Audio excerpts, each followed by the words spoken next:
রান্না করছিলাম, এমন সময় পিছন থেকে তীব্র আমার পিঠ তার বুকের সাথে ঠেকিয়ে পেটে তার দুহাত রেখে আমার ঘাড়ে মুখ ডুবিয়ে দিয়ে নেশাক্ত কণ্ঠে বলে উঠলেন, ভালোবাসি বউ। হঠাৎ তার এমন কাজে আমি যেন কারেন্টের শক খাওয়ার মতো অবস্থায় পড়েছিলাম। তার মুখে বউ ডাকটা শুনে ভারী অদ্ভুত রকমের শান্তি পাই আমি। কাঁপা কাঁপা কণ্ঠে তাকে উদ্দেশ্য করে বললাম, দেখুন। পুরো কথা শেষ করতে না দিয়েই উনি আমার ঘাড়ে তার ঠোঁট বোলাতে বোলাতে বললেন, দেখাও, কি দেখাবা? তাহলে রুমে চলো, এখানে দেখালে কেমন একটু হয়ে যায় না? তার মুখে এমন লাগামহীন কথা শুনে আমার মেজাজ এবার 360 ডিগ্রিতে গিয়ে থামলো। আমি এক ঝটকায় তাকে নিচের থেকে ছাড়িয়ে বললাম, আপনি তো একটা যাচ্ছে তাই, এই চান তো এখান থেকে, রান্না শেষ করতে দিন। এরপর আবারও আমাকে কিছু বলতে নিল। আমি গরম খুন্তি তার দিকে এগিয়ে নিয়ে বললাম, আপনি যদি এখন আবারও আমাকে ডিস্টার্ব করেন তাহলে আপনার ফর্সা সুন্দর পিঠে এটা দিয়ে খুব যত্ন সহকারে ছাপ বসিয়ে দিব বলে দিলাম। বউকে একটু আদর করতে চাইলেই দোষ। ঠিক আছে ঠিক আছে, যাচ্ছি না তোর কাছে। তোর কাছে না গেলে যেন আমার কত বড় সমস্যা হয়ে যাবে। গেলাম না। তার এমন কথাই আমি চোখ ছোট ছোট করে সন্দিহান দৃষ্টি নিক্ষেপ করি তার দিকে।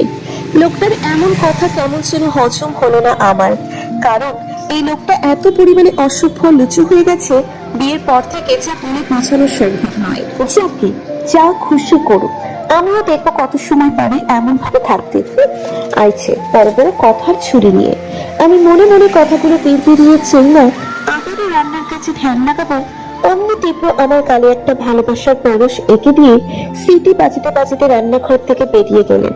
ওনার এমন কাছে আমি যেন বোকা বনে গেলাম। আজও মানুষ সত্যি এক্ষুনি কেমন তেজ দেখিয়ে বললো আমার কাছে নেওয়ার সময় তার কিছু আর এক্ষুনি এমন কাজ করে চলে গেল। আমি মনে কালো হাত দিয়ে লজ্জা মাখানো একটা হাসি দিলাম। লোকটার এই পাগলামি গুলোতেও আমার জন্য গভীর ভালোবাসা খুঁজে পাই আমি। আমি তাইবা সিনহা তৃপ্তি চৌধুরী, আর এত সময় আমার সাথে যাকে দেখে সে হলো আমার কিউট রাগী মিষ্টি জামাই আফরাদ চৌধুরী তীব্র। অনেক মাস আগেই পারিবারিক সম্বন্ধের মাধ্যমে আমার আর তৃপ্তির বিবাহ কার্য সম্পন্ন হয়। তীব্রের বাবা মারা গিয়েছেন বছরখানেক আগে একটা কার অ্যাক্সিডেন্টে, আর সেই শোকে তীব্রের মা ব্রেন স্ট্রোক করে অসুস্থ হয়েছিলেন কিছুদিন। তারপর তাকে আর বাঁচানো যায়নি। তীব্রের নিজের কোনো ভাই বোন নেই।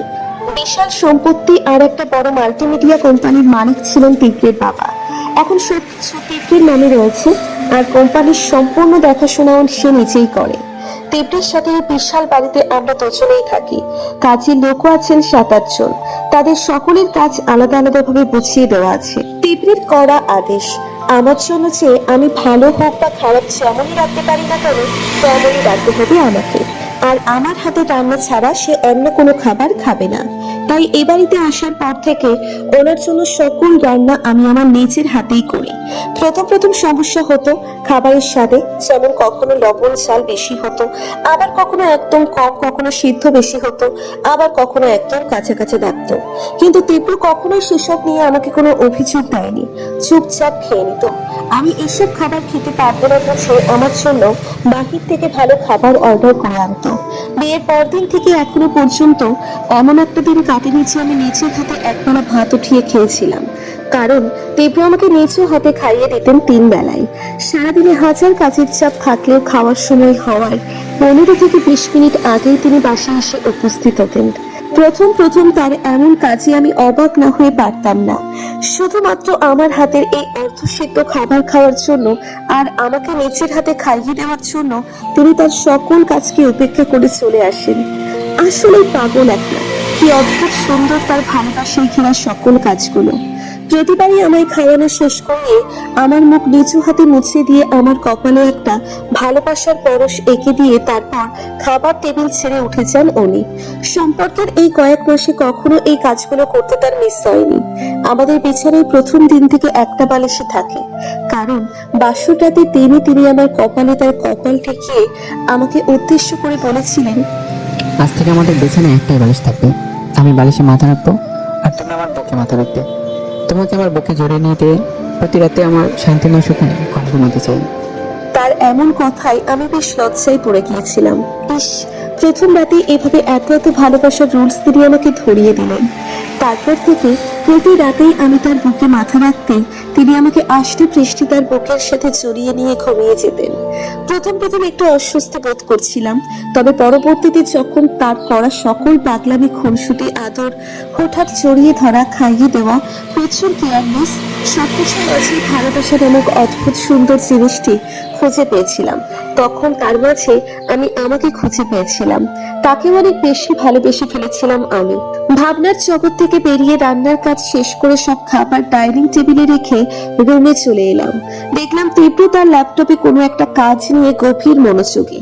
আমি কোনো কথা না বলে ওয়ার্ড্রপ থেকে কাপড় নিয়ে ওয়াশরুমে চলে গেলাম। বেশ কিছুক্ষণ সময় নিয়ে গোসল শেষ করে ওয়াশরুম থেকে বের হয়ে দেখি তীব্র এখনো সেই একইভাবে ল্যাপটপে কাজ করতে ব্যস্ত। একটা ভেঙচি কেটে মনে মনে বললাম, কি এমন রাজ্য উদ্ধার করা কাজ করছে শুনি? আমার দিকে দেখে তার কোনো খেয়ালই নেই। কথাগুলো বলতে বলতে ড্রেসিং টেবিলের সামনে গিয়ে চুল চিরুনি করা শেষ করে ব্যালকনিতে চলে গেলাম।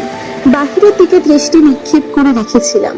হঠাৎ তীব্র আমাকে পেছন থেকে জড়িয়ে ধরে আমার চুলের মাঝে তার মুখ ডুবিয়ে দিয়ে জোরে জোরে নিঃশ্বাস নিচ্ছিলেন। আমি আমার ঠোঁটের কোণে একটা মুচকি হাসি ফুটিয়ে তুললাম। এটার অপেক্ষাতেই ছিলাম। প্রথম যেদিন উনি আমাকে পেছন থেকে জড়িয়ে ধরে আমার ভেজা চুলে নাক ডুবিয়ে নিঃশ্বাস নিয়েছিলেন, সেদিন উনি আমাকে বলেছিলেন, আমার ভেজা চুলের মাথার করা সুগন্ধ আমাকে পাগল করতে যথেষ্ট গো। আমি এক অদ্ভুত রকম শান্তি খুঁজে পেলাম আজ। জীবনের শেষ নিঃশ্বাস পড়া পর্যন্ত আমি তোমার এই রেশমি খোলা ভেজা চুলের সুগন্ধ মোহিত হতে চাই। তারপর থেকে প্রতিদিনই আমি গোসল করে বের হলে উনি আমার ভেজা চুলের গন্ধ নেন। আমি তার এই ভালোবাসাগুলোতে ভীষণ হ্যাপি ফিল করি। কিছু সময় এইভাবেই কাটিয়ে দেওয়ার পর দুজনে খাওয়ার জন্য নিচে চলে যাই। প্রতিদিনের মতো উনি নিচে খেয়ে আমাকেও খাইয়ে দিলেন। এখন আর আমাকে বাহিরের খাবার খেতে হয় না, কারণ আমার রান্নার হাতের যথেষ্ট উন্নতি হয়েছে বটে, যার জন্য এখন উনি বেশ তৃপ্তি সহকারে খাওয়া শেষ করতে পারেন। রুমে বসেছিলাম, হঠাৎ উনি একটা প্যাকেট হাতে করে রুমের ভিতর প্রবেশ করলেন। আমি আমার ভ্রু যুগল কিঞ্চিত কুঁচকিয়ে তার দিকে তাকিয়ে রইলাম।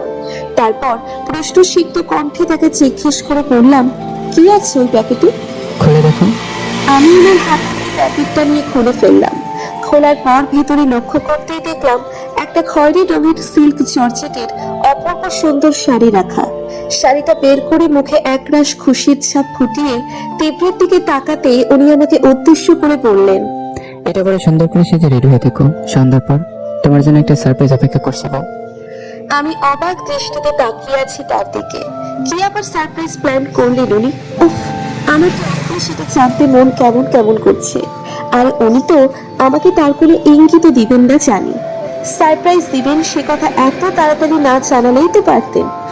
আমাকে ছটফট করতে দেখে কি মজা পান উনি সত্যিই বুঝি না। কি আর করার, সন্ধ্যা পর্যন্ত অপেক্ষা করতেই হলো।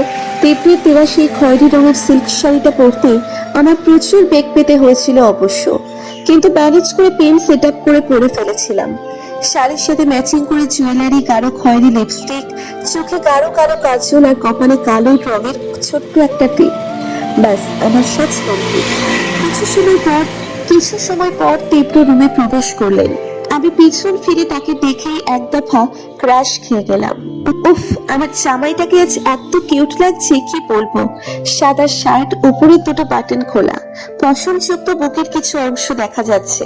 শার্টের উপর খয়েরি রঙের কোট, কালো রঙের প্যান্ট, কালো শু, কোটের বাম পকেটে সানগ্লাস, হাতে ঘড়ি, সিল্কি চুলগুলো স্ট্রেট করে হালকা জেল লাগানো।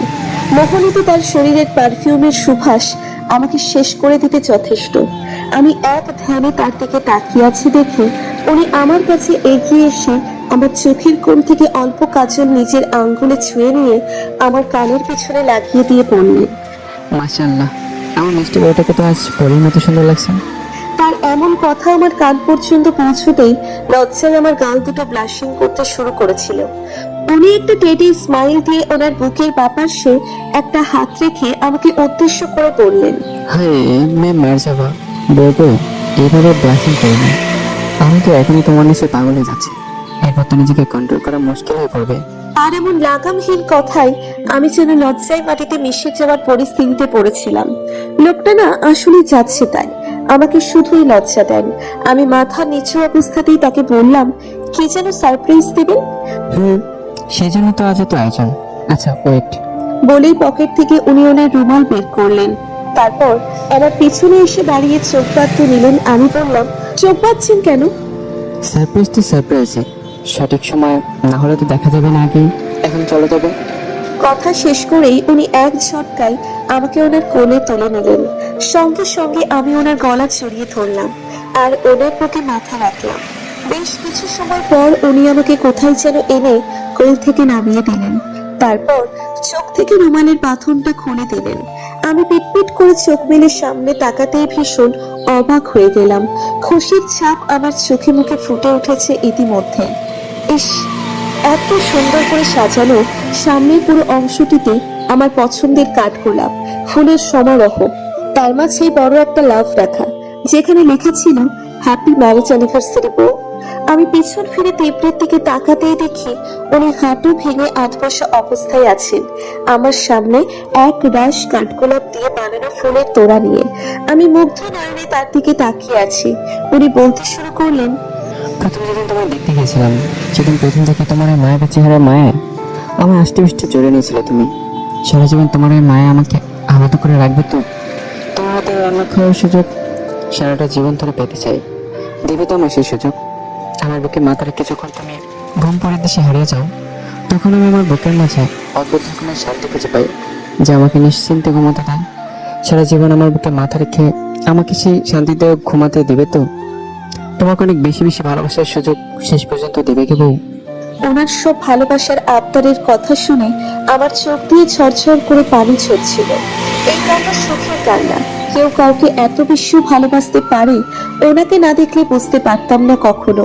আমাকে কাঁদতে দেখে উনি উঠে দাঁড়িয়ে আমাকে ওনার বুকে জড়িয়ে নিলেন।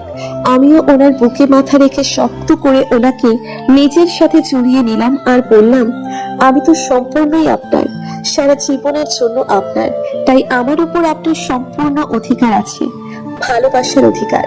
উনি আমার মাথা ওনার বুক থেকে উঠিয়ে আমার দোকানে ওনার হাত রেখে আমার কপালে একটি গভীর ভালোবাসার পরশ এঁকে দিলেন আর বললেন, তাহলে আজ থেকে আর আপনি নয়, আমাকে তুমি করে বলো। ওনার এমন কথাই আমি ঠোঁটের কোণে হাসি ফুটিয়ে বললাম, অনেক ভালোবাসি গো তোমায় জামাই। আমার মুখে তুমি ডাক শুনে উনি আবার আমাকে ওনার বুকের সাথে জড়িয়ে নিলেন। তারপর বললেন, আমি তোমাকে অনেক ভালোবাসি বউ।